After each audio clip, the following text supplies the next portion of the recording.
Dios eterno, te agradecemos por la oportunidad que nos das de escuchar tu bendita palabra. Háblanos a través de ella, redarguye nuestras vidas, Señor, y haznos siervos útiles. Permítenos cumplir tu palabra, obedecerla, practicarla, y no solo oírla, no solo escucharla. Por Jesucristo, tu palabra encarnada, tu palabra hecha hombre, oramos. Y en la comunión con el Espíritu Santo, Señor y dador de vida. Amén. Vamos entonces a pasar a la predicación de la palabra del Señor.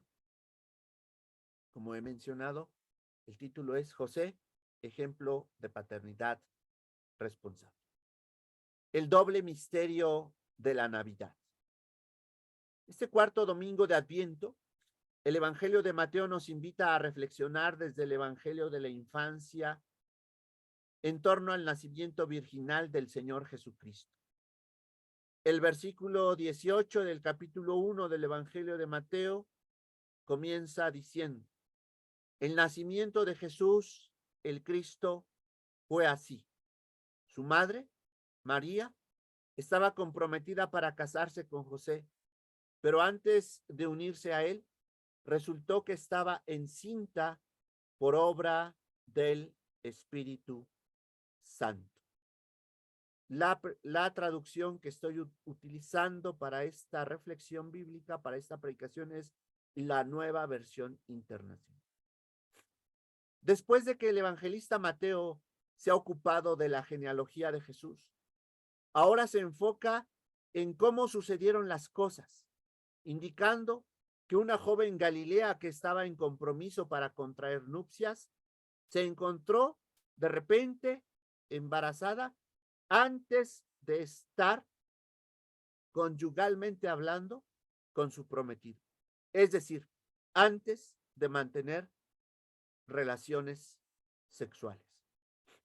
En el Evangelio de este día, estamos entonces, amada iglesia, ante un doble misterio. El misterio de la encarnación del Verbo. Saber cómo y por qué la segunda persona de la Trinidad se hizo hombre. Para responder esas preguntas, se puede acudir a textos como los del Evangelio de Juan en el capítulo 1, versículos 1 y 14, que leo a continuación. En el principio ya existía el Verbo, y el Verbo estaba con Dios, y el Verbo era Dios. Versículo 14. Y el Verbo se hizo hombre y habitó entre nosotros, y hemos contemplado su gloria, la gloria que corresponde al Hijo unigénito del Padre, lleno de gracia y de verdad.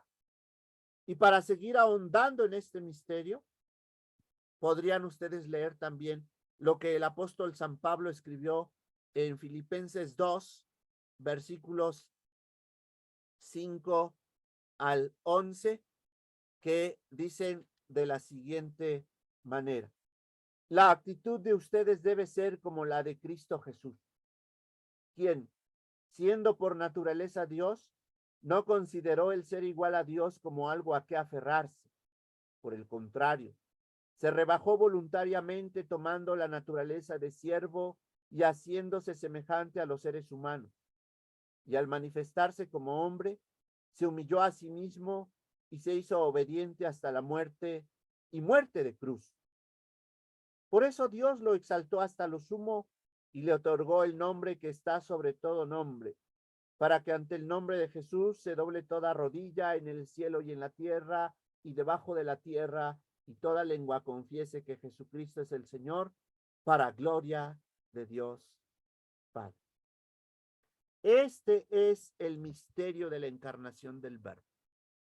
Pero dije que hay dos misterios detrás del relato bíblico del Evangelio de Mateo. El otro misterio es el misterio propio de la natividad, recordando que en latín nativitas significa nacimiento. Pero no es cualquier nacimiento. Estamos ante el misterio de la natividad virginal de ese verbo que se hizo carne en el vientre de la Virgen María o de María Virgen. El antipatriarcado de José. 2. Segunda parte del sermón. Dice entonces el versículo 1, 18b de Mateo. María estaba comprometida para casarse con José, pero antes de unirse a él, resultó que estaba encinta por obra del Espíritu Santo. La información de que una joven soltera resulte embarazada no es sorpresa para nadie, porque ayer, como hoy, hay jóvenes que deciden tener hijos sin estar unidas en matrimonio. Esa es una decisión muy personal. O existen chicas que fueron engañadas, que fueron seducidas, que fueron convencidas para mantener una relación sexual y luego abandonadas por sus parejas, dejándolas embarazadas. El primero de los casos de una mujer soltera que se embaraza porque esa es su decisión sin estar casada o sin tener una familia regular, a nadie debería alarmar. Aunque las buenas conciencias de ayer y de hoy se escandalicen de las madres solteras y en algunas iglesias no les permitan participar de los sacramentos, porque a ellas, en cuanto madres solteras, les niegan la comunión y a sus hijos, en ese pensamiento que consideran producto del pecado, les niegan el bautismo. Como si la iglesia fuera dueña de los sacramentos. Pero el segundo caso, el de una chica enamorada que es seducida por su novio, por su pareja, o incluso una chica que es violada, porque hay casos donde algún familiar, el abuelo, el padre, el padrastro, el novio de la mamá, o vayan ustedes a saber, el compañero de la escuela, la embaraza. Ese caso, o esos casos, sí deberían indignarnos, porque hay que recordar que detrás de una madre soltera que no decidió serlo, quizás se encuentre un hombre irresponsable, machista y misógino. En este sentido, el Evangelio de hoy nos exhorta a abandonar el machismo sobre el que se fundamentan tales actitudes que he señalado. Porque aunque José, el padre de Jesús, nació en una cultura machista como la judía y creció en una sociedad patriarcal, él no fue machista y sí profundamente antipatriarcal. Rompió el pacto patriarcal. Aunque José pudo estar herido en su virilidad, porque él sabe que no ha embarazado a su prometida, porque no ha mantenido ninguna relación sexual con ella, decide, no obstante, no infamarla. A la luz de este ejemplo de José, que se enuncia en el versículo 19, debemos preguntarnos como varones, ¿qué clase de relaciones afectivas entablamos con nuestra pareja o con nuestras parejas del pasado? Dice el Evangelio de Mateo 1:19, como José, su esposo, era un hombre justo y no quería exponerla a vergüenza pública, Reina Valera dice infamarla, resolvió divorciarse de ella en secreto. ¿Qué tal? José no decide armar un escándalo. José no decide hablar mal de María. José no decide salir y contar a los cuatro vientos, oigan, escúchenme, mi novia con la que no me ha acostado, resulta que está embarazada. ¿No debería llamarnos a sorpresa el hecho de que María, estando comprometida con José, resultó con su domingo 7? Porque ese es hoy el pan nuestro de cada día. Lo verdaderamente sorprendente, a la luz del texto bíblico de Mateo, es que ella esté embarazada por obra del Espíritu Santo. Eso es lo verdaderamente sorprendente en este texto bíblico. 3. José, el padre que Dios escogió para Jesús. Tomemos nota de que en la genealogía de Jesús, del capítulo 1 de Mateo, aparecen 4 mujeres cuya biografía es sorprendente, por decir lo menos. En primer lugar, aparece Tamar. Vamos a Mateo 1:3. Judá, padre de Fares y de Sera, cuya madre fue Tamar. ¿Quién era Tamar? Bueno, la nuera de Judá, que tuvo que engañar a su suegro. Recordemos que estamos ante el patriarca que dio origen a la tribu de Judá, a la tribu donde nació el rey David, a la tribu a la que pertenece el Señor Jesús. Tamar tuvo que engañar a su suegro porque la ley del levirato, que decía que ella, muerto su esposo, debía tener un hijo de un hermano del difunto, se le había negado ese derecho. Vamos a Génesis 38:14. Leo en la versión, nueva versión internacional, dice Génesis 38:14. Desde el versículo 13 dice, cuando Tamar se enteró de que su suegro se dirigía hacia Timnat para esquilar sus ovejas,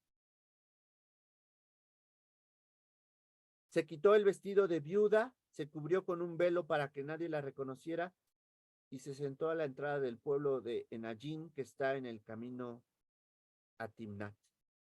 Esto lo hizo porque se dio cuenta de que Selá ya tenía edad de casarse y aún no se lo daban a ella por esposo. Y sigamos en el versículo 16 y luego saltamos al versículo 18. Versículo 15, perdón, porque aquí está la concepción patriarcal que Judá tiene de Tamar. Cuando Judá la vio con el rostro cubierto, note, la tomó por una prostituta. Versículo 16. No sabiendo que era su nuera, se acercó a la orilla del camino y le dijo, deja que me acueste contigo. Versículo 18.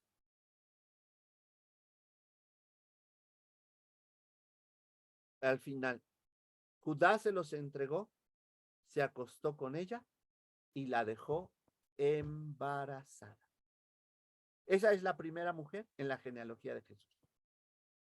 La segunda mujer en la genealogía de Jesús está en Mateo 1:5. Y ahí aparece Rahab. ¿Y qué sabemos sobre Rahab? Bueno, que ella, dice el libro de Josué, el sexto libro de la Biblia, que ella era una prostituta. Josué 2:1 dice así: cuando los espías israelitas llegaron a Jericó, se hospedaron en la casa de una prostituta llamada Rahab. Vea, Tamar, Rahab. En tercer lugar, también en el versículo 5 del capítulo 1 de Mateo, se menciona a una mujer extranjera como las dos anteriores, a una mujer moabita. Dice Mateo 1:5, Booz, padre de Obed, cuya madre fue Ruth. Y finalmente, el versículo 6 de Mateo 1 dice: David fue el padre de Salomón, cuya madre había sido la esposa de Urías. El nombre de la esposa de Urías, el hitita, era, como todos lo sabemos, Betsabé. Vamos a Primera de Crónicas 3:4, porque allá tenemos una referencia a esta Betsabé y tenemos la seguridad de que ella es una mujer israelita, pero casada con un extranjero, con Urías el hitita. ¿Por qué sabemos que es una mujer israelita? Porque tiene un nombre hebreo, Bet-Shabé. Primera de Crónicas 3:4 dice, y Salomón, hijos de, allí le nacieron Simá, Tobab, Natán y Salomón, hijos de Betsabé, la hija de Amiel. Y segunda de Samuel 11:3, también allá hay una referencia a esta Betsabé. Dice, por lo que David mandó, segunda de Samuel 11:3, que averiguaran quién era y le informaron, se trata de Betsabé, que es hija de Elián y esposa de Urías el hitita. Según Estela Aldave,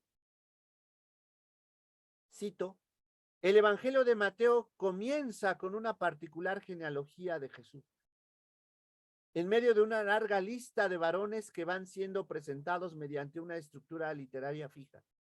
El lector encuentra a 4 mujeres del Antiguo Testamento, cuya aparición ocasiona una ruptura en la secuencia narrativa. Son Tamar, Rahab, Ruth y Betsabé. Mujeres marginales dentro de la historia de Israel que preparan el camino a lo que el Evangelio dirá después del propio Jesús. Hasta aquí, fin de la cita de un libro publicado el año pasado que se llama Las mujeres de la genealogía de Jesús. ¿Por qué traigo a colación a estas 4 mujeres que aparecen en la genealogía de Jesús? Porque hay un rompimiento justamente en este primer capítulo de Mateo del pacto patriarcal. Y ese pacto lo rompe el propio José al no estar dispuesto a injuriar, a infamar a María por encontrarse embarazada sin que él la hubiera embarazado. ¿Y por qué el primer capítulo de Mateo rompe con el pacto patriarcal? Porque enuncia a estas mujeres que nadie quisiera recordar en su genealogía.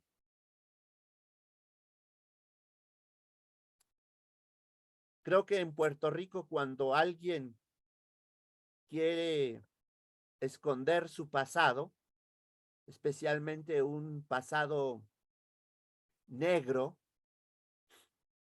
por los esclavos que pudieron ser llevados ahí de África. Cuando alguien quiere ocultar ese pasado, le dicen, ¿dónde está tu abuela? Y entonces, lo siguiente que hay que rescatar del relato del Evangelio de la infancia de Jesús es que el pueblo de Israel comenzó desde la esterilidad de las matriarcas Sara y Rebeca. Eso es otra cosa a resaltar. El pueblo de Israel se fundó a partir de la esterilidad de Sara y de Rebeca. Pero ahora el Evangelio nos señala que el nuevo pueblo de Dios, fundado a través de Jesucristo como nuevo Israel, lo que los reformados llamamos el nuevo Israel, el Israel de Dios. Vamos a Efesios 2, 18 al 19, para ver cómo es este pueblo que se funda a través de Jesucristo. Efesios 2, 18 y al 19 dicen así: pues por medio de Jesucristo tenemos acceso al Padre por un mismo espíritu. Por lo tanto, ustedes ya no son extraños ni extranjeros, sino conciudadanos de los santos y miembros de la familia de Dios. Y Efesios 3, 5 y 6 dice así: este misterio que en otras generaciones no se les dio a conocer a los seres humanos, ahora se les ha revelado por el Espíritu a los santos apóstoles y profetas de Dios. Es decir, que los gentiles son, junto con Israel, beneficiarios de la misma herencia, miembros de un mismo cuerpo y participantes igualmente de la promesa en Cristo Jesús mediante el Evangelio. De tal manera que tanto el nacimiento de Isaac como el de Jacob Israel son milagrosos porque sus madres Sara y Rebeca eran estériles. Pero qué mayor milagro que el de un nacimiento a través de una virgen. ¿Cómo sabemos que Sara y Rebeca eran estériles? Pues porque ellas habían intentado quedar embarazadas, pero sin éxito alguno. No obstante, una virgen no hace ni el intento. María, virgen, no piensa en embarazos. José, quien se cree engañado por María, su esposa, como era un hombre justo y no quería exponerla a vergüenza pública, resolvió divorciarse de ella en secreto, como dice Mateo 1:19. Nunca en los evangelios de la infancia de Jesús, ni en Mateo ni en Lucas, escuchamos a José hablando. Pero sí lo vemos oyendo, escuchando y sobre todo obedeciendo la palabra de Dios. Dice así Mateo 1:20 y luego el 21 y el 24. Pero cuando él estaba considerando hacerlo, es decir, divorciarse de María, se le apareció en sueños un ángel del Señor y le dijo: José, hijo de David, no temas recibir a María por esposa, porque ella ha concebido por obra del Espíritu Santo. Dará a luz un hijo y le pondrás por nombre Jesús, porque él salvará a su pueblo de sus pecados. Versículo 24. Cuando José se despertó, hizo lo que el ángel del Señor le había mandado y recibió a María por esposa. ¿Qué tal? Si José creyó y obedeció la palabra de Dios en relación al nacimiento virginal de Jesús, ¿por qué algunos de nosotros dudamos del poder de Dios que puede hacer que una mujer virgen quede embarazada? María misma se siente sorprendida cuando Dios, a través del ángel Gabriel, le anuncia que estaría embarazada sin haber conocido varón. como dice Lucas 1, 30 y 31, que dice así: no tengas miedo, María, Dios te ha concedido su favor. Le dijo el ángel: quedarás encinta y darás a luz un hijo.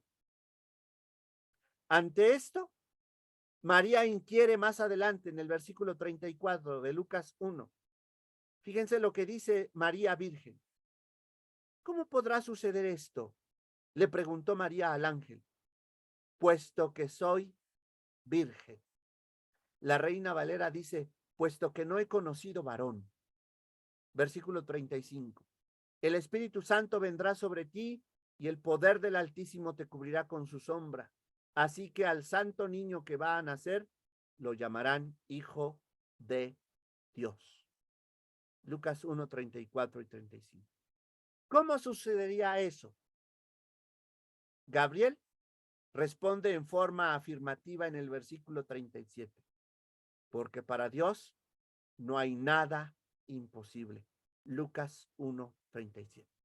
¿Cómo es posible que una virgen quede embarazada? Responde el ángel Gabriel, porque para Dios no hay nada imposible.